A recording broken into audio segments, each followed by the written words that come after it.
guys, we're back out here at Cars and Coffee at Rust is Gold. I got Buddy here in his beautiful blue Datsun. He's going to give us a little bit of info on it, what he's done to it and everything, so go ahead. All right.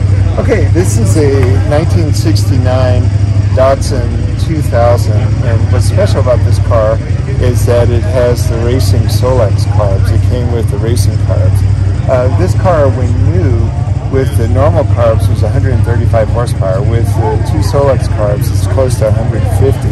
This at a time when a BMW was about 85 to 90 horsepower.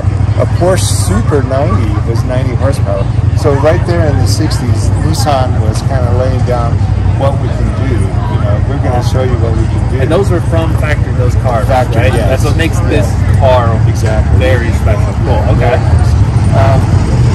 So of course, this was the sports car for the Z car. Everybody knows the 240Z, those were very popular. But Datsun had a heritage of sports cars long before the Z car came out. The first one of these came out in about 1964, and it came out with a 1500 engine single car. Pretty quickly followed up by the 1600, which had the dual SU carbs, about 96 horsepower. In '67, they introduced the 2000, which they sold alongside the 1600. So you could get the 96 horsepower 1600, or you could get the 2000. And the 2000 was extra special too because it came with a 5-speed. Again, at a time when a Porsche was a 4-speed. Yeah, everything had 4 everything speeds was on the a road. 4-speed. So Here's Nissan at the time when people were poo-pooing Japanese cars, coming down with one of the most powerful sports cars on the market with a 5-speed with excellent disc brakes, and really kind of set the stage for what was going to happen next. I said they were way above their time. I mean, that stuff didn't happen until maybe the 80s. Yes, exactly. Everyone kind of started getting with all what they were doing. Okay. Yeah, exactly. So they were way ahead of their time. Set the ground floor for the Z car that come in. They had great racing success with the Roadsters. Awesome. Peter Brock did, and a lot of people. In fact, they raced Roadsters in vintage classes until very recently. They were extremely competitive. Wow. In Japan, these cars were called Fair Ladies, and the Z car was called a Fair Lady too. Okay. I guess they felt that wouldn't sell in the U.S., so they just got labeled a 2000 or 1600. But people still call them Fair Ladies. That's awesome. And then I know this car a little bit, and this one, you basically everything's brand new in it. You stripped it down completely, all nuts and bolts, everything. You saw it when it was, as my wife called it, a carcass. Yeah. We found this car in a garage on the west side of Albuquerque.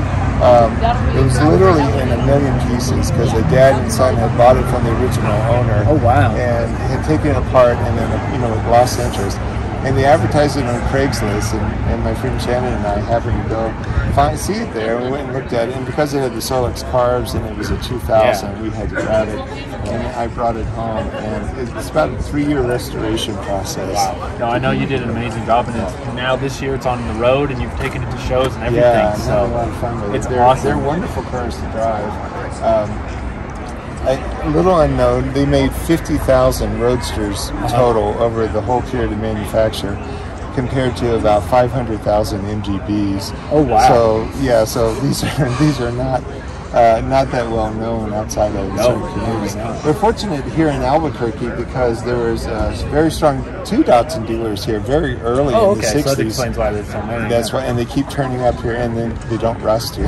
No, that's perfect. And so they keep turning up. I call them nest of Roadsters. Keep turning up in people's backyards and stuff. That's awesome.